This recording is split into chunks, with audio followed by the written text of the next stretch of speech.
자, 인사합시다. 할렐루야. 자, 오늘은 레위기 24장 1절에서 23절 짧은 본문이죠. 메노라에 깨끗한 기름을 가져오라는 명령과 제사장들이 그 불을 꺼트리지 말라는 명령으로 시작되고, 그 다음 임재 빵에 대한 명령들, 12덩이 빵을 매 안식일마다 교체하여라. 그거 황금단, 황금으로 만든 이 떡상 위에 두어라, 두 줄로. 이런 명령들이 나오고요. 그 다음에 하나님의 이름을 모독한 자에 대해서 돌로 투석형을 행하라. 그 다음에 또 그 외에 여러 가지 살인죄, 상해죄에 대한 징계에 대한 이야기들이 나와요. 동해보복법, 그러니까 눈은 눈으로, 이는 이로, 이런 구절이 나온 거죠. 짧은 구절인데, 여기서 우리가 24장을 공부하기 전에 앞에서 지난주에 했던 22, 23장, 24장은 하나로 묶여져서 배열되어 있는 것을 주목해 볼 필요가 먼저 있어요. 우리 22장에는 우선 11조와 제물들이 나와요. 백성들이 11조에 해당되는 제물들을 각 분야, 각종 제물들을 바치면 제사장은 반드시 그것을 받을 권리가 있다. 그런데 받을 때 겸손함으로 받으라, 이렇게 나오죠. 그래서 주의하여 제물을 받아라. 이것은 제사장의 것이 준 것이지만 하나님에게 바쳐진 것이다. 이걸 잊지 말라는 거죠. 종교를 수입의 수단으로 삼지 말아라. 경고가 22장에 나오고, 그리고 제사장은 순결해야 한다. 왜냐하면 제사를 집전하는 자이기 때문에. 그 제사장이 불결하면 하나님의 드린 제사가 불가능해져요. 그래서 너희는 거룩하다. 왜냐하면 나의 식탁을 준비하는 자이기 때문에. 주님의 식탁, 주님의 식탁이 이 번제단 제사장의 제사 직무에 대해서 나오고죠. 그 22장에 나온 이야기들이에요. 그래서 22장 32, 33절에 보면 이런 마지막 경고가 나오죠. 내가 이스라엘 자손 가운데서 나의 거룩함을 나타낼 것이니 너희는 나의 거룩한 이름을 욕되게 해서는 안 된다.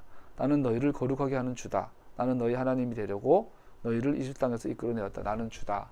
하나님의 이름을 거룩히 여김하는 것 나오는데, 그 첫 번째가 제사, 제사를 집전하는 제사장의 거룩함, 22장에서 나오고요. 22장은 모에딤, 하나님께서 정하신 절기에 대해서 나오죠. 그래서 이 절기를 어기게 되면 또 카랏, 22장 제사 실패하는 것도 카랏, 잘라 이스라엘에서 제하여 버리고, 23장도 모에딤을 어기면 카랏 되죠. 동시에 이 절기의 특징은 이스라엘이 앞에 22장의 제사는 개인적인 제사라고 볼 수 있지만 23장에 나오는 모에딤 절기는 이스라엘이 국가 단위로 전체로서의 이스라엘이 공동체에서 함께 나아가는 제사 드리는 것에 대한 규정들이 나오죠.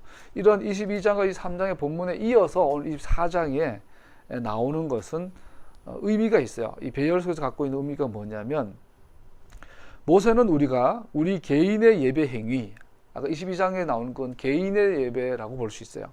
뿐 아니라 공동체 예배, 절기들은 공동체가 같이 드리는 공동체 예배가 되죠. 그래서 개인의 신앙생활과 공동체 신앙생활이 24장에서는 매일매일 그날의 일상의 삶과 연결되어진 것을 보여주는 구조예요.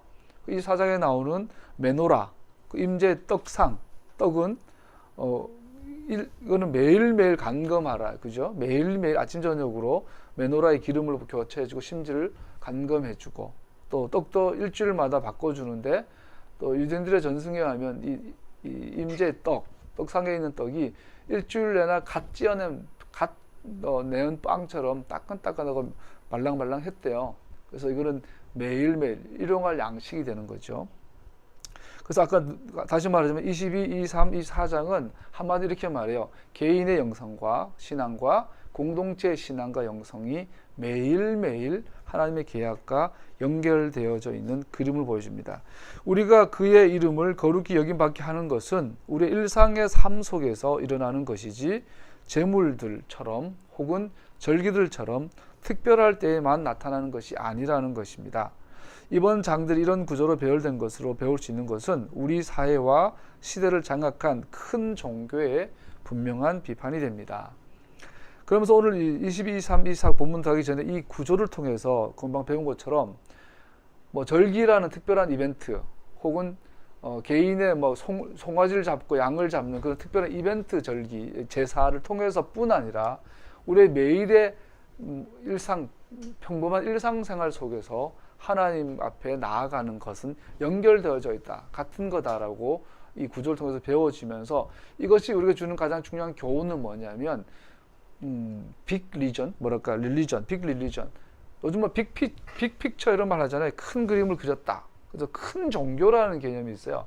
다른 말로 말하면 대성당 신드롬.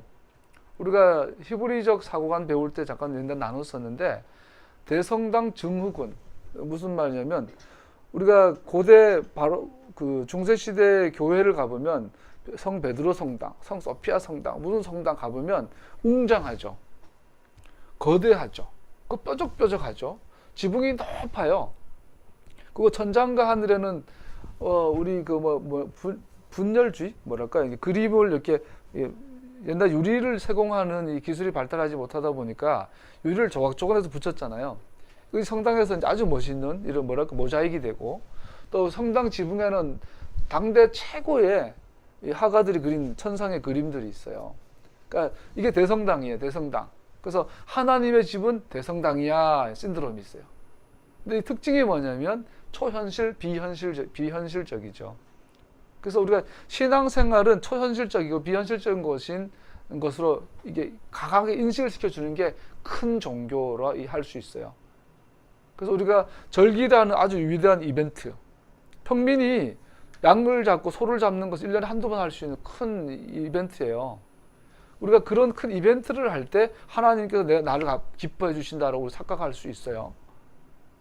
그리고 절기가 되면은 온 민족이 막 울렁울렁 거려요. 예루살렘에 들썩들썩할 만큼 착하게 노래 부르고 함께 밥을 먹고 수백 마리, 수천 마리 양을 잡고 막 이런 큰 이벤트를 하잖아요. 그러면 하나님이 기뻐하시고 하나님이 특별히 좋아하신다고 생각을 하죠. 우리는 그렇게 하면. 저도 개인적으로 옛날에 산에서 철야기도 하면 100점 만점 중에 80점. 근데 골방에서 기도하면 100점 만점 중에 50점 뭐 이렇게 배웠어요. 그런데 나중에 보니까 전혀 그렇지 않아요. 그냥 24시간 소소한 일상 하나하나 속에 하나님 여전히 거기 계신 거죠. 산에만 계신 게 아니고. 이 대성당 신드롬 우리 속에 있어요. 그래서 이것이 대성당이 오늘날 교회 우리 신앙생활에 녹아 있어요. 우리 속에도. 24장 오늘 본문은 거기에 대한 경고예요. 아니야. 대성당 신드롬에 빠지면 우리 신앙의 본질을 놓치게 돼요. 하나님은 우리와 지성소같이 그 특별한 장소에 강력하게 임하시는 그 하나님이 우리 삶의 숨소리 하나하나에 함께 하신다는 것이죠. 이 4장이 주는 교훈은. 그것을 상징하는 게 메노라의 빛과 떡상이에요. 우리의 매일 먹고 마시는 이야기도.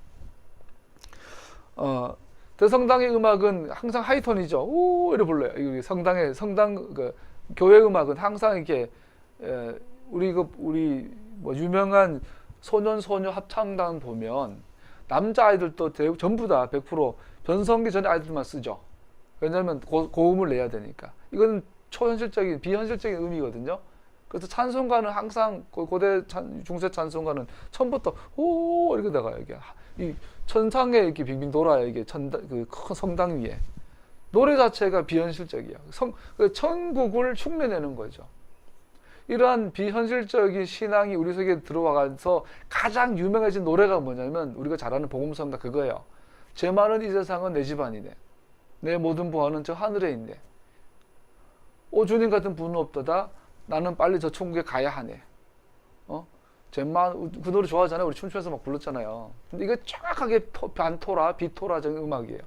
그게 대성당의 신드롬을 보여준 노래죠. 이 세상은 빨리 없어질 거라는 거야. 여기는 아니라는 거야. 빨리 죽어야 돼. 저승에 가야 돼. 여기가 아니라 저기라는 거야. 이곳이 아니라 그곳이라는 거야. 그래서 빨리 예수 천국, 불신 지옥 그러면서 예수 천당. 그래서 우리 천국 가는 게 최고의 목표가 됐기 때문에 여기는 내 집이 아니라는 거야. 빨리 그냥 후딱 살고 그냥 빨리 가자라는 거죠. 근데 이것이 정확하게 대성당 신드롬이에요. 이런 신앙생활에 빠지면 기도는 열심히 하고 교회는 열심히 다니고 헌금도 철저히 하고 줄 성수도 철저히 하요. 성경 공부도 열심히 하고 성교도 하고 막 휴가 반납해가지고 성교 가고 해요. 그런데 일상 내가 사장이라면 자기 부하 직원에 대한 태도, 내가 선생님이면 학생들에 대한 태도, 부부관계의 태도 이런 거가 다 무너지는 거예요. 이 대성당 신드롬에 빠지면 사람을 영적인 불구를 만들어요. 오늘날 새 정부가 들어서면서 계속 갑질에 대해서 지금 김상조 공정위 위원장이 계속 손대잖아요. 미스터 피자, 정근당, 지금 총각 내 김치 박살 나잖아요, 지금. 그게 이제 대성당 신도를 그 사람들 대다수 아마 교회 다니는 사람 많을걸요? 투캅스 영화예요. 교회 생활은 너무너무 열심히 하는데 개인의 사생활의 일상생활은 무너져 있는 거죠.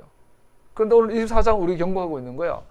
니들이 그렇게 경건하고 그렇게 거룩하고 그렇게 신성하게 하는 그 하나님의 임재가 너의 일상 속에 있다. 그를 오늘 경고하고 있는 것이 24장이 22장, 23장 다음에 나오는 배열을 통해서 나오는 것입니다. 할렐루야. 그 토라는요, 지극히 현실적이에요. 진짜 육적인 것은 진짜 영적이에요. 하나님의 나라는 물리적인 나라예요. 하나님의 나라 천국은 이 물리적인, 신체적인, 피지컬한 곳이에요. 우리가 이것을, 그것이 하나님의 나라예요. 그렇게 토라를 공부하면 반드시 개혁적이에요. 반드시 리버럴하고, 반드시 근본적이고, 반드시 개혁적이에요. 절대로 가만히 앉아있어가 있을 수 없어요. 촛불 들 수밖에 없어요. 옆으로 또 빠지려고 합니다. 자, 그 다음에 나온 게 메노라죠. 오늘 본문 되게 짧죠. 이 메노라, 일상의 삶이 제사다, 하나님 임재다라는 것을 보여준 첫 번째 상징물이 메노라예요. 자, 넘어가서 메노라의 특징을 잘 알죠. 하나 여기 있네요. 총 7개의 꽃술이 있고 꽃이 있고 꽃 받침이 있어요. 이 버드 봉우리, 꽃 봉우리가 있고 하나의 스템, 이게 뭐랄까 주근 있고 옆에 격가지가 양쪽에 3개씩 해서 놨어요. 그리고 지성소 향해 들어가면은 동쪽에서 서쪽을 향해서 들어가잖아요. 그래서 지성소 향해 성소에 들어가고 천막을 들키면 중간에 분향단이 있고 서쪽을 향한 들어가는 사람 입장에서 왼쪽에 메노라가 있고 오른쪽에 떡상이 있죠. 그 메노라가 이렇게 있는 것이 아니라 내가 들어갔을 때 이렇게 있죠. 이렇게 있으면 한쪽은 서쪽을 향하고 한쪽은 동쪽에 향해 있는 거죠. 근데 재밌는 건 한 가지의 꽃받침 하나, 꽃 하나. 한 가지의 꽃받침 하나, 꽃 하나. 양쪽에 돼 있어요. 이거 다 하게 되면 총 12개가 돼서 12지파를 의미하죠. 참 사실 6개예요. 이 하나는 여기 나왔지만 가장 서쪽에 있는 제사장이 들어갔을 때 왼쪽으로 들면 왼쪽에 메노라가 있는데 메노라의 가장 오른쪽에 해당되는 부분은 서쪽이 되죠. 그러니까 가장 서쪽에 있는 이 불이 뭐냐면 꺼트리지 마라 하지만 실제로는 꺼진대요. 실제로 이제 밤새도록 아침에 가보면 다 꺼져 있는데 하나 가장 오른쪽에 있는 등불은 꺼지지 않는다라는 거죠. 초자연적으로. 이거는 기적이라고 그래요. 그래서 이스라엘 전승에 오면 수천 년 동안 제2성전, 스룹바벨 성전 초반부까지는 그것이 유지가 됐대요. 그래서 제사장에 들어가면 6개 불은 다 꺼져 있는데 제일 오른쪽에 있는 이 서쪽에 있는 지성소에 가장 가까이 있는 등불은 안 꺼졌대요. 그러면은 제사장이 간감하라는 건 뭐냐면 심지를 여기 들어 올려 가지고 하나를 붙였다라는 거죠. 기름을 채우고 나서 아침 저녁으로 새로운 신선한 기름을 붓고 심지를 꺼내서 다시 붙였다라는 거예요. 이거를 아침 저녁으로 해야 되는 게 제사장의 역할이에요. 또 임재의 빵은 알다시피 메노라가 비치고 있으면 여기 분향단이 오른쪽에 북쪽이 되죠. 북쪽에 뭐가 있냐면 황금으로 만든 떡상이 있고 그 떡상 위에 칼날 빵 6개가 한 줄 두 줄로 되어 있죠. 그리고 그 옆에는 유향이 한 줄에 하나씩 올라가 있어요. 그러면 16개도 12개. 아까 이 메노라도 2개 6개 해서 총 12개의 꽃술이 되고 이 하나 주근이라 하나요? 그 스템이 되는 거 그거 빼고 그리고 떡상에 12개도 12지파 12집 이스라엘 상징하죠. 그래서 거기에 유향을 올리는데 유향이 묻은 빵은 번제단에 태워드려요. 그 나머지 빵은 안식일이 끝나고 나면 제사장과 그 아들들이 나눠 먹죠. 자, 그래서 이 가장 큰 목적은 뭐예요? 이 빛은 메노라의 빛은 떡상을 비추고 있어요. 떡상의 떡은 하나님이 먹고 제사장은 이스라엘 대표자죠. 이스라엘과 하나님이 함께 먹는 것을 구현하는, 재현하는 곳이 지성소죠. 정확하게 시내산에서 모세와 아론과 아론의 아들들과 70인 장로가 하나님을 보고 함께 먹고 마셨더라. 식탁 언약을 재현하는 거죠. 그래서 이 메노라와 떡상은 항상 함께 가요. 그래서 메노라의 가장 큰 목적은 뭐냐면 이 언약 식탁이 언약을 비추고 이 메노라는 식탁이 언약의 결과물이 돼요. 그 이스라엘이 누구냐? 이스라엘은 하나님과 식탁 언약을 맺은 자, 시내산 언약을 맺은 자다. 그리고 이스라엘이 그 언약에 충실하는 한 이스라엘은 빛이다라는 걸 말하는 거죠. 이 12개 빵, 12개의 이 꽃봉우리와 꽃술. 할렐루야. 이것이 뭐라고요?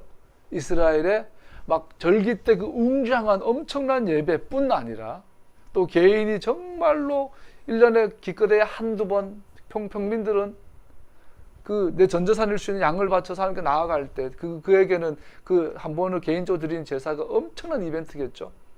이런 엄청난 이벤트일 뿐 아니라 내 삶에 먹고 마시는 그 모든 일상 하나하나가 계약과 연달아 있는 것을 계속 호소하고 있는 것이 메노라와 떡상의 모습입니다. 메노라와 빵은 하나님과 이스라엘 사이의 매일의 계약의 관계를 나타내고 있습니다. 모세와 아론과 이스라엘 장로들이 참여한 언약의 식탁처럼 이스라엘도 전체 국가로서 매주 단위로 언약의 식탁에 함께 하게 됩니다. 그리고 메노라는 그 언약의 결과물입니다. 계약 백성의 빛은 하나님께서 모든 민족을 축복하시고자 하는 궁극적인 목적을 성취하시고자 하는 이 세상의 빛을 비춥니다. 오직 이스라엘이 언약을 유지할 때에만 그는 자신이 창조된 목적인 빛이 될 수 있습니다.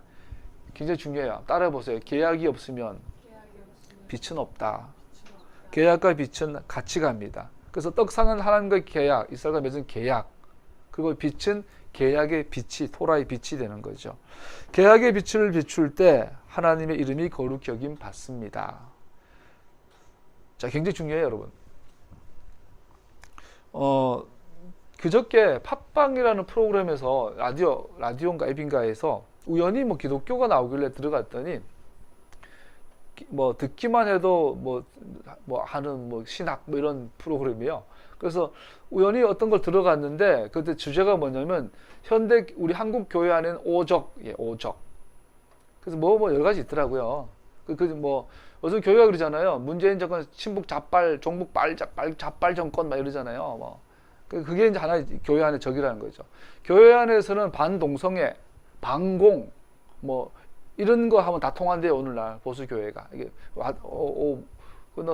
그죠? 근데 또 하나, 그러나 내가, 얘네들이 완전 엉뚱한 소리 하는 게 하나가 있었는데, 그 하나가 뭐냐면, 창조.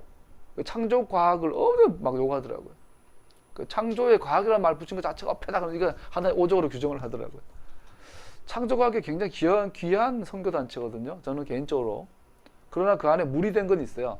이 창조를 강조하다 보니까 비과학적, 비합리적으로 이게 주입식으로 하는 게 있는데, 이 하나님의 창조를 과학과 합리와 이성으로 접근해 보는 것도 굉장히 멋있는 거죠. 그래서 얘네들이 또 헛소리 하는구나. 그거 이제 잠깐 들어보다 말았는데, 무슨 말이냐면 오늘날 가장 큰 화두는 뭐냐면 창조예요. 하나님께서 설명하지 않으세요. 세상을 창조하신 것을. 우리에게 이해를 구하지 않으세요. 우리가 죄인이고 죄인은 하나님의 피로만 구속받는다는 구속에 대해서도 우리의 이해를 구하지 않아요. 믿음만 구해요. 하나님의 창조를 믿는 것과 예수님의 죽으심을 우리가 죄인에서 구원받는 것도 이거는 같은 비중이에요. 우리의 믿음을 요구하는 가장 강력한 거죠. 무슨 말이냐면 이스라엘이 언약을 유지할 때에만 창조의 목적인 빛이 됩니다. 그리고 빛은 계약 안에서만 있어요. 즉 하나님의 영광 받으시는 것, 하나님의 이름이 이 땅에서 거룩히 여김 받는 것은 계약 안에서만 가능해요.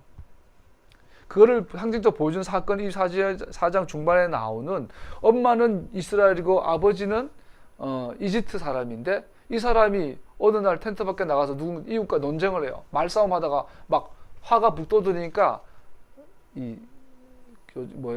자기 분노 조절 장애가 있는 거예요.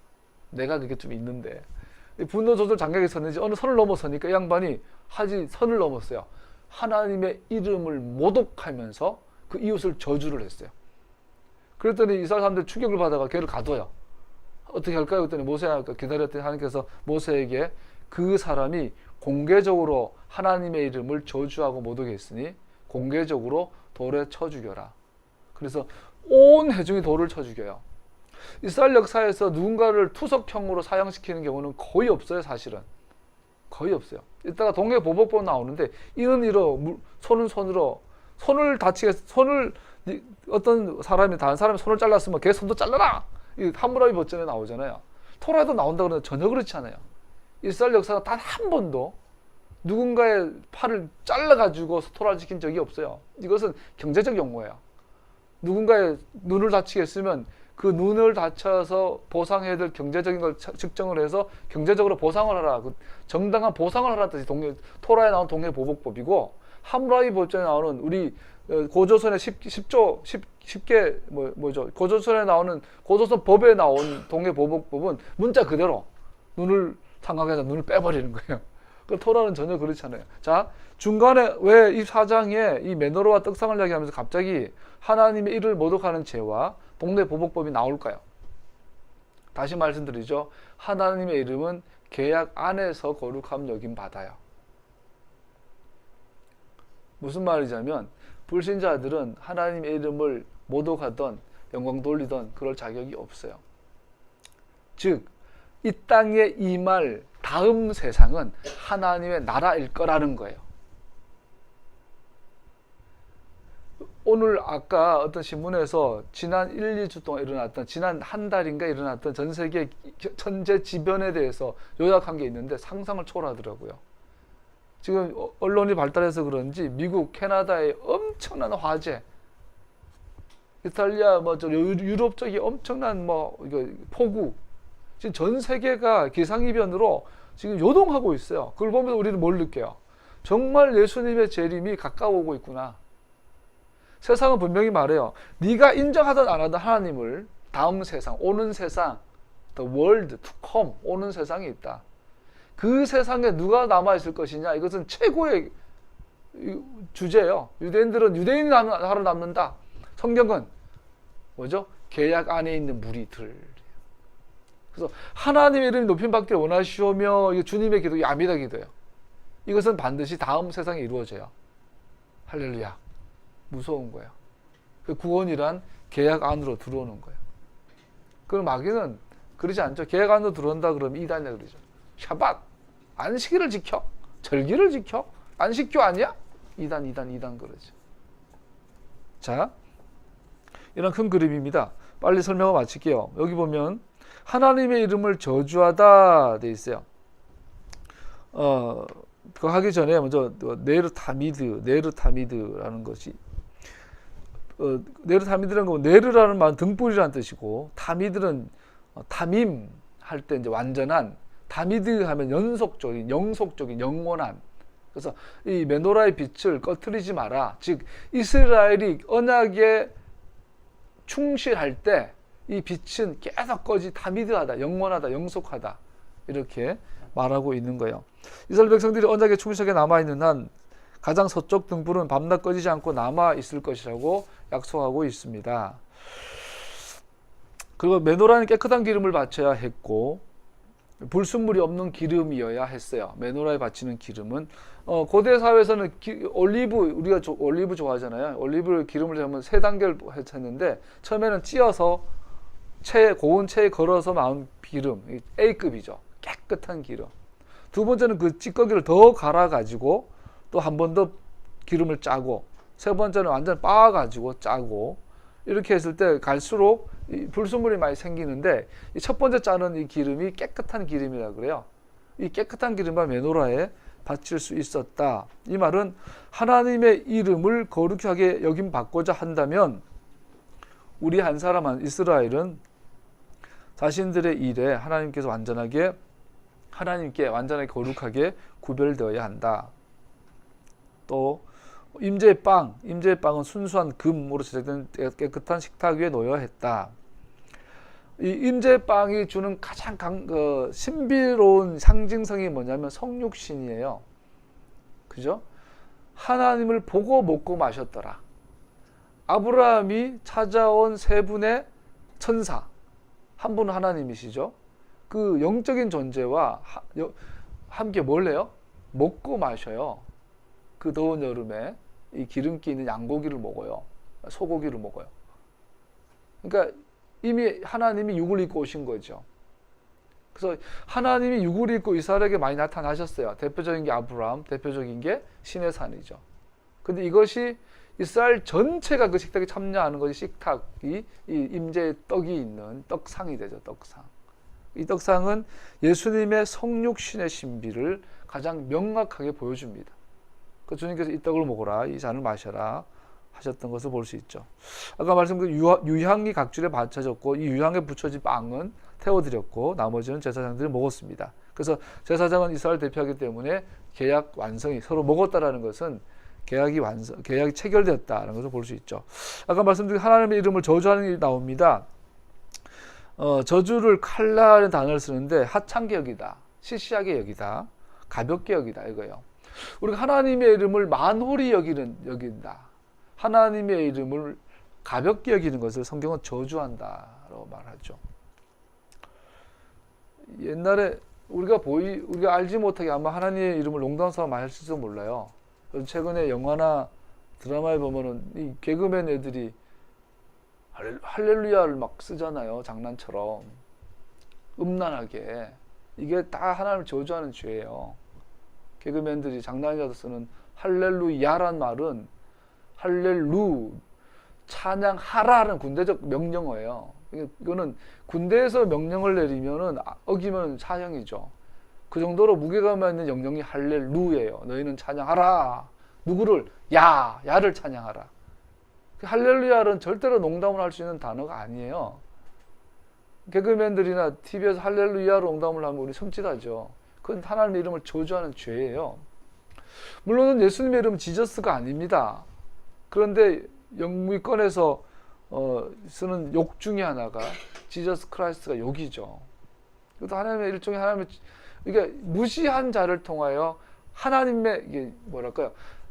자식이 아버지를 저주하게 만드는 마귀의 술수예요. 그죠? 그 아주 악랄한 마귀가 속이는 거죠. 우리 하나님의 이름을 만홀히 여겨서는 안 돼요. 칼날, 가볍게 여서는 안 돼요. 농담 삼아 말하면 안 돼요. 그것은 사형에 이르는 죄입니다. 그래서 근데 이 칼날이란 단어, 헤트란 단어, 죄를 이거는 죄인데 이 죄를 가지고 오늘 그 아까 하나님을 저주하는 죄를 감당하라 이런 말이 나요. 감당하다. 이것이 니사라는 단어죠. 나사. 우리가 아론 블레싱 할 때 니사 아도나이 나오잖아요. 같은 단어예요. 주님의 얼굴을 우리에게 향하여 드사 샬롬 주시기를 원하노라 할 때 하나님 얼굴을 드시는 거죠. 이렇게 얼굴을 들어올리다 이런 뜻이에요. 니사, 나사. 근데 여기서 아까 하나님의 이름을 저주하는 자가 하나님의 이름을 저주하는 죄를 나사했다 그래요. 이 나사에 그래서 나사는 들어올리다는 뜻이 있지만 동시에 짊어지다라는 뜻이 있어요. 그래서 이 나살은 짊어지다, 들어올리다, 나르다. 내가 짊어지고 다른 데 나르다 이런 뜻이 있어요. 그래서 하나님께서 우리를 들어올리다 이런 말을 얼굴을 들어올리다 할 때는 동시에 우리의 죄를 대신 지시고 제거해 버리시는 의미도 있고 동시에 하나님의 이름을 저주하는 이 죄를 짊어진 자라는 뜻도 있어요. 나살은 그때도 쓰는 게 나살이라는 단어가 되죠. 너희는 주 너희 하나님 이름을 함부로 부르지 못한다. 주는 자기 이름을 함부로 부르는 자를 죄 없다고 하지 않는다. 나사하다. 죄를 짊어진 자가 또 되는 거예요. 이것은 굉장히 불경죄가 되죠. 하나님 저주하는 것은 공개적으로 하나님의 찬 하나님이신 유일한 분이신 것을 거절하는 것이 돼요. 그리고 그렇게 되면 보세요. 하나님의 이름을 모독한 하나님을 저주한다는 말은 하나님의 이름을 가볍게 부르는 걸 말해요. 근데 이것이 엄청난 죄라는 말인데 하나님의 이름은 하나님 자신을 말하죠. 하나님은 당신의 속성과 당신의 본성과 당신의 성품을 그 아주 미스테리하게 당신의 이름에 감춰놨어요. 모세가 그래서 하나님의 나에게 보여주세요. 그랬더니 하나님께서 그래 네가 나를 보리라. 내가 바위 뒤에 널 숨겨 놓을 테니까 내 등을 보리라. 그러면서 당신을 모세에게 보여주셨는데 그 보여주신 내용이 뭐냐면 하나님의 이름을 계시하시죠. 그래서 하나님의 이름은 하나님 자신을 의미해요. 하나님 속에 있는 하나님의 영원한 속성, 본성, 성품을 하나님 이름 속에 담아서 우리에게 계시하시는 거예요. 하나님이로라, 하나님이로라, 은혜롭고 자비롭고 노하기를 더디하시고 평강과 그런 모든 하나님의 이름. 그래서 근데 그 이름을 모독하는 건 하나님 자체를 공개적으로 거절하는 거죠. 이거는 엄청난 죄가 되죠. 이것을 그런 죄를 짊어지고 가는 자, 그들을 향하여 돌에 쳐 죽여라 말하고 있죠. 그럼 이들은 회개는 불가능한가? 그렇지 않아요. 이들조차도 진심 어린 회개를 한다면 가능하죠. 그러나 이런 큰 죄가 보세요.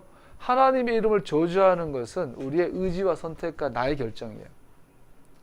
그러한 자세라면 자기의 변화로 자기의 성찰로 회개는 불가능하죠.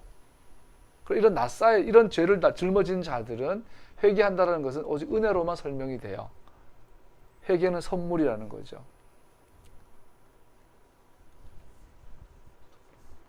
하나님 은혜가 여러분과 나에게 넘치기를 축복합니다.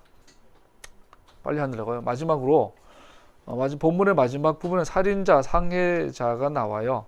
근데 여기서 살인자라고 해서 누군가를 다치게 했는 자 다 할 때 주어가 모든 사람이에요. 그 여기 모든 사람에게는요 남자 여자 남녀노소뿐 아니라 뱃속에 있는 태아도 이야기를 해요. 말해요. 그래서 출애굽기 21장 22절 25절에 보면 사람이 서로 싸우다가 임신한 여자를 다치게 하였는데 낙태만 하고 달리 더 다친 데가 없으면 가해자는 그 여자의 남편이 요구하는 대로 반드시 배상금을 내되 배상 금액은 재판관의 판결을 따른다. 그러나 그 여자가 다쳤으면 가해자에게는 목숨은 목숨으로, 눈은 눈으로, 이는 이로, 손은 손으로, 발은 발로, 화상은 화상으로, 상처는 상처로, 멍은 멍으로 갚아야 한다. 태아가 나왔으니까 마침 오늘 우리 하나님께서 은우 선미 부부에게 아이를 회복하고 건강해 주신 날이에요. 그 태아를 다치게 하는 것은 이것은 사형에 해당하는 살인죄에 해당하는 거죠. 살인죄. 요즘 너무 무서운 시대예요. 그죠? 이따가 나오겠지만 이 사장 마지막에 보면요. 남을 죽인 사람은 반드시 상에 처해야 한다. 17절. 18절에 보면요. 짐승을 죽인 사람은 생명은 생명으로 갚아야 하는데 짐승을 죽였을 때는 돈으로 배상하면 돼요. 의도적으로요. 이 사장 마지막에는 같은 상해자, 같은 살인자라도 사람을 죽인 것과 동물을 죽인 것을 반드시 구별해서 가고 있어요. 근데 오늘날 보세요. 애완견을 위해서는 전부를 걸고 뛰어다니는 여자애들이 애완견한테 목숨처럼 애완견을 좋아하는 여자아이들이, 남자아이들이 결혼 전에 동거를 해요. 그러다가 원치 않는 임신을 해요. 아무 고민하고 낙태를 해요. 개는 소중히 여기고 사람은 우습게 알아요. 여기에 대한 경고로 볼 수 있어요. 오늘 이 사장을 우리에게 적용을 하면 동물 보호단체, 보호한다는 사람들이 사람의 목숨을 가볍게 여기죠. 특히 낙태. 개를 위해서는 다 주는데 지 사랑하다가 원치 않는 임신을 하면 너무 쉽게, 요즘 의사들이 낙태를 권하잖아요. 병원 가보면 아주 기가 막히게. 우리 애노기가 그 증거잖아요.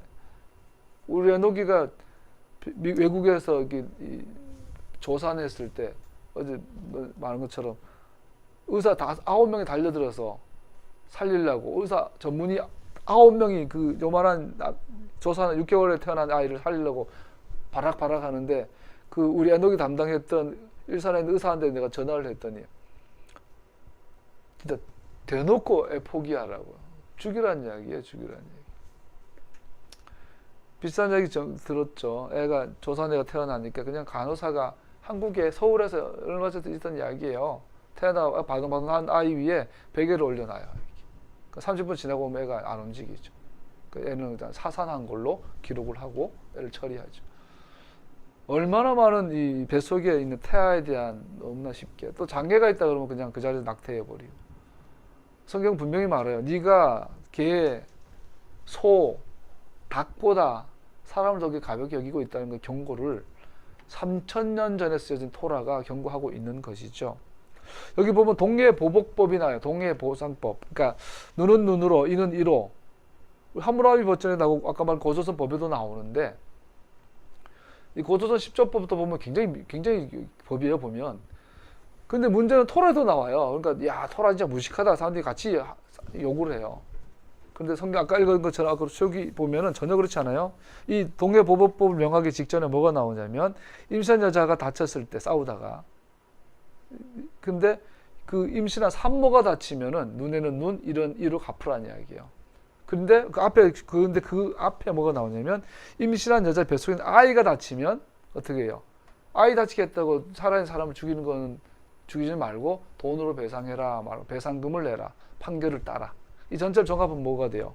목숨은 목숨으로, 눈은 눈으로 일하는 것은 만약에 누군가 신체를 상해를 가했을 때 거기에 합당한 배상금을 판사한 데 가서 법원에 가서 책정받고 물질로 배상하라는 말이 성경적 동해보복법이에요. 이것이 세상에 나오는 법하고 완전히 다른 거죠. 동해보복법은 항상 금전적 보상으로 이해가 됩니다. 이스라엘 역사상 단 한 번도 판관들이나 랍비들에 의해 신체를 절단하는 형태의 징계가 가해진 적은 없습니다. 오히려 본문은 동등한 가치의 징계로 이해되어집니다. 생명을 해한 것은 누군가의 생명을 해하게 되면 이 생명은 금전적으로 측정이 불가능하죠. 그래서 그건 사형이에요. 그래서 생명을 취한 자는 생명으로.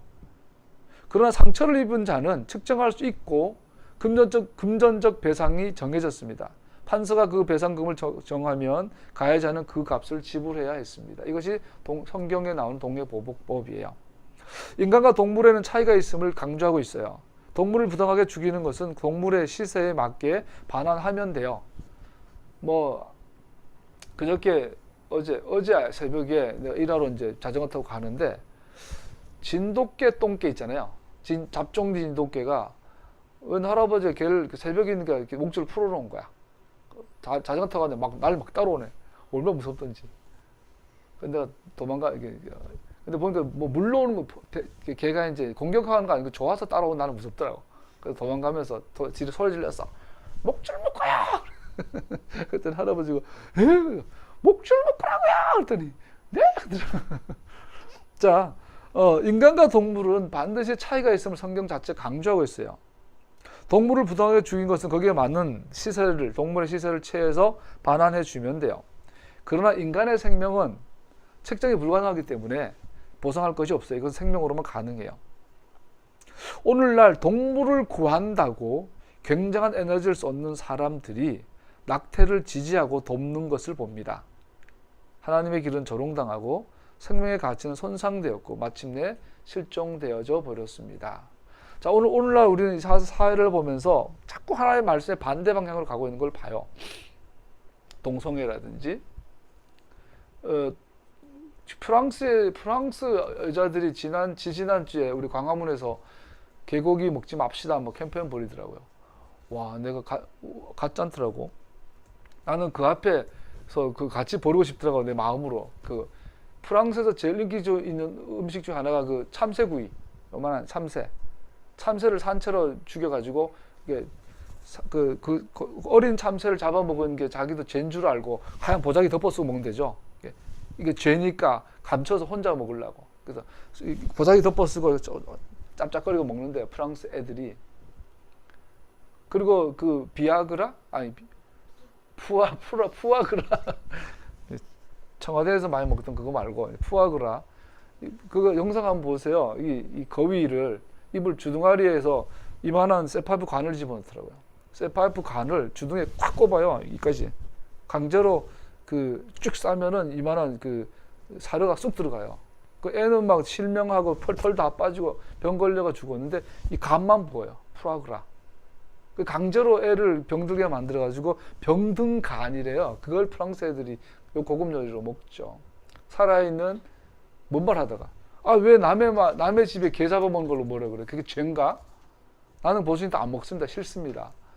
근데 우리가 알아야 될 건 동물을 위해서는 동물 사랑하는 거 좋아요. 개 사랑하는 거 좋고 다 동물을 위해서 우리가 당연히 그렇게 해야지. 우리 동물을 아끼고 사랑하고 세상에 나쁜 게 없잖아요. 그런데 문제는 동물 구한다고 하는 사람들이 낙태를 지지하는 대부분이. 이거는 하나님 보시기에 아마 하나님께서 몇천 년 전에 이런 세상이 될 걸 알고 프랑스 파리에서는 거지들은 다 쫓겨나죠. 거지들은 다 쫓겨나는데 그 거지가 개를 데리고 있으면 안 쫓겨난대요. 개 때문에. 프랑스 법이 그런가 봐요. 내가 자꾸 프랑스 얘기를 하는데 아는 게 그밖에 없어서. 거지가 혼자 길거리 다니면 잡아가지고 치외로 추방한대요. 그런데 그 거지가 개를 데리고 있으면 개는 추방하는 법이 없기 때문에 못 추방한대요. 그래서 프랑스 거지들은 돈이 많아서가 아니고 낭만적이라서가 아니라 먹고 살라고 개 한 마리 다 들고 다닌대요. 개가 문제예요, 사람이 문제예요. 오늘날 애완견, 신학교 가면 요즘 여혐 그러잖아요. 그 페미니즘. 신학교 가면 여성신학이랑 여성신학. 여성신학 자체는 인정해요. 그 시작은. 여성을 소중히 여기고 사회적 약자에 대한 배려를 하겠다는 신학. 좋아요. 근데 본말이 전도대가 여성신학이 그 교수님들이 그거를 이제 비꼬면서 이렇게 말하죠. 여성신학. 여성신학이 아니라 여성신을 섬기는 신학이라는 거예요. 우상숭배. 오늘날 그렇게 됐어요. 동물을 보호하는 건 좋은데 동물보다 사람보다 동물을 소중히 여기는 것은 그냥 경고하고 있는 것 같아요. 오늘 본문은 다시 한번 우리에게 하나님이 거룩하신 너희도 거룩하라고 요구하고 있습니다. 우리는 특별한 날에만 아니라 주님 앞에서 살아가는 삶으로 거룩한 삶을 살라고 하십니다. 그가 주시는 힘으로 살아가는 거룩한 삶 안에서 우리는 죄로 어두워진 세상에 그의 빛을 비춘 삶을 살 수 있게 됩니다. 인제빵을 매일 올려드리시기를, 그리고 이 땅 위에서 그의 거룩하신 이름을 위한 빛으로 빛을 비추시기를. 할렐루야. 기도하겠습니다.